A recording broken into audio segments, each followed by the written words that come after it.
Okay, we are back with Read Aloud, and things are going to really start to come together for those of you that are really familiar with the Peter series. You're going to start to see more and more connections back to the old series now that they have the box open. So this chapter is called The Black Wind.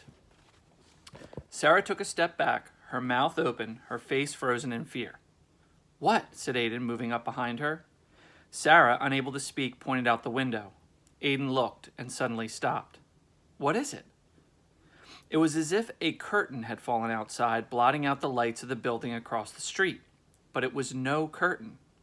It was ravens. There were hundreds of them, big ones, their bodies 2 feet long, their wings stretching as much as 4 feet from tip to tip. The roar of their beating of their wings filled the air as they whirled and fluttered like a black wind. They were coming toward the hotel. "Close the window!" shouted Aiden, startling Sarah out of her trance. They both lunged forward, grabbing the left window pane as Aiden grabbed the right. They pushed them closed, but before they could latch them, the massive birds reached the panes and pushed against them with surprising force, opening a space between the 2 windows. Sarah and Aiden pushed back, closing the gap a bit, but not enough to prevent 3 or 4 of the birds from getting partway through the opening. Rather than try to free themselves, the birds lunged at Sarah and Aiden's hands with their curvy, sharp-pointed black beaks.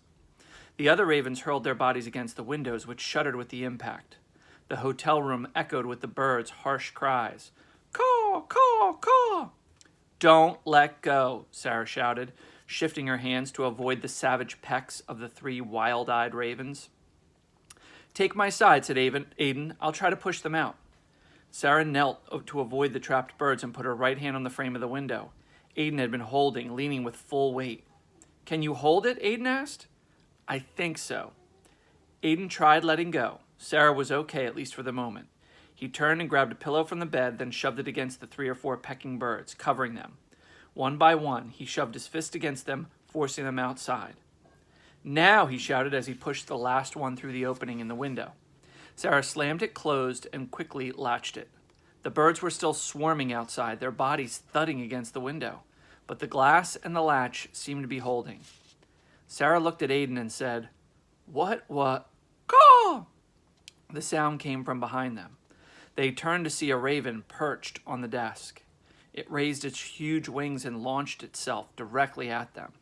Acting on reflex, Aiden swung the pillow hard, baseball bat style, catching the raven just as it reached them. Aiden grabbed the bottom corner of the bedspread. "Get the other side." Sarah took the bottom corner and they pulled the bedspread toward the headrest, covering the raven, and as it did, it thrashed around and they quickly folded the bedspread to trap it. "Now what do we do?" "Out the window?" "Are you kidding me? We can't open that window." "Well, we can't keep this thing as a pet," said Aiden. "Anyway, I think they're gone." Sarah looked out. Aiden was right. She didn't see the ravens. "Okay," she said, "but really fast. Really fast. You open the window and I'll heave it." Sarah put her hands in the window, latched it, and looked out once again to make sure it was clear. "Ready?" said Aiden, but Sarah peered through the window and did not open it. "Oh no," she said softly. "What now?" "They're still here," she said, pointing, and Aiden looked through the glass. The ravens were swirling over the middle of the street, but their movements no longer appeared to be random. They were flying in distinct, organized patterns now, forming an even more compact mass. "Birds don't do that," said Aiden. "Apparently these birds do," said Sarah. "Well, let's get rid of this one while they're away from the window," said Aiden, struggling to contain the trapped raven, which was moving more frantically, as if it sensed that the others were near. Sarah quickly opened the window, and Aiden held one edge of the bedspread and pushed the rest out. It unfolded like a flag with an angry caw, caw, and the raven flew free. It headed directly to where the others were massing. Aiden was holding the bedspread, but his attention, like Sarah's, was on the birds. "Oh my," said Aiden. The ravens had formed a distinct shape, and it was moving this way. "Shut the window," said Aiden frantically. Sarah quickly closed the window and fumbled with the latch, finally getting it secure. She and Aiden stared at the bird's shape as it grew closer and illuminated by the lights. It appeared to be solid. Somehow, the tightly packed ravens appeared to be almost floating rather than flying, moving in perfect synchronization. looking like one creature rather than many. The creature was huge. It was 7 stories tall, at least, and it was very clearly defined.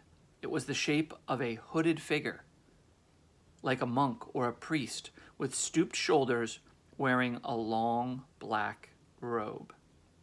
Sarah stared at it intently. "I know what that is," she said. "I know who that is. It's the guy from the books, isn't it?" "Yes, it's him." The figure glided toward them, and as it drew near the window, it raised its head, and from under the hood appeared 2 red orbs, like huge glowing coals. "Oh my," said Aidan.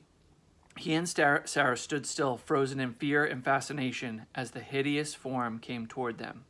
It was only a few yards from the window now, the red orbs at the level of their window. "What does he want?" "I don't know," said Sarah.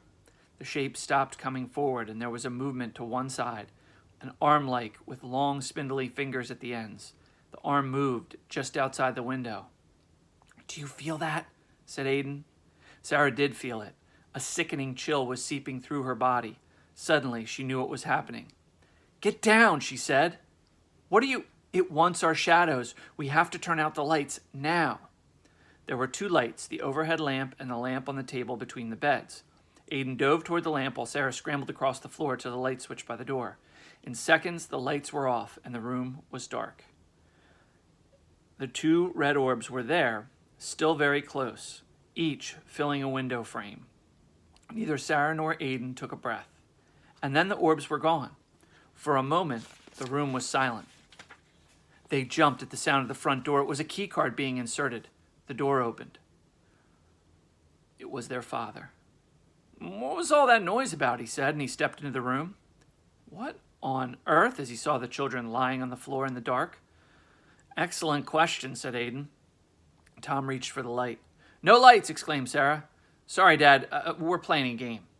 "What's the game?" It's complicated," said Sarah. "You wouldn't believe how complicated it is," said Aidan. "Well, whatever it is, it's time to stop and go to bed." "Yes, Dad." "I am never sleeping again," said Aidan.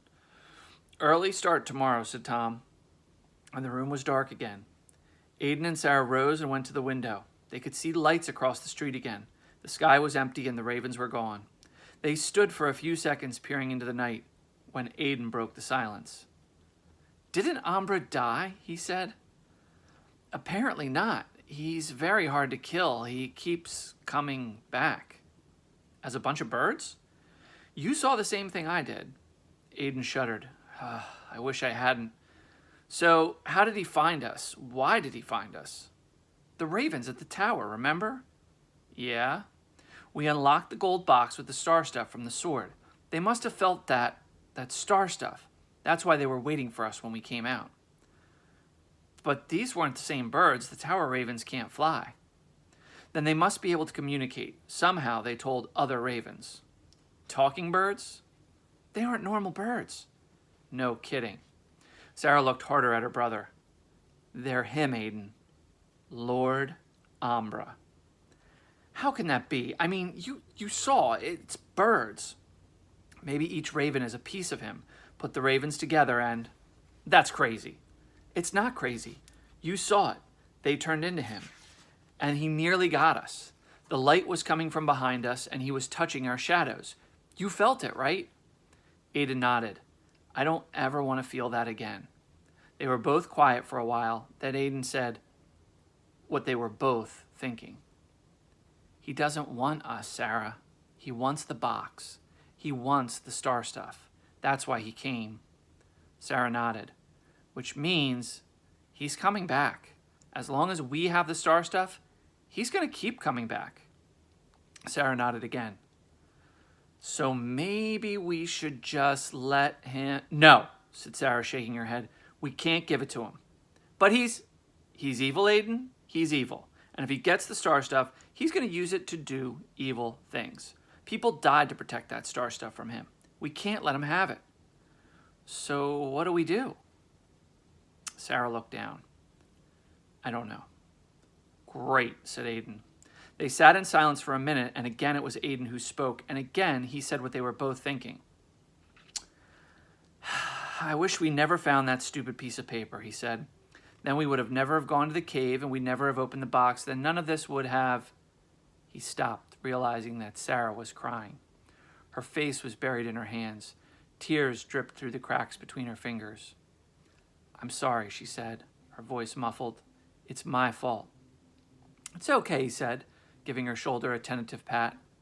Sarah raised her head and looked at him. Her cheeks were tear-streaked. Her eyes were red and filled with despair. No, it's not.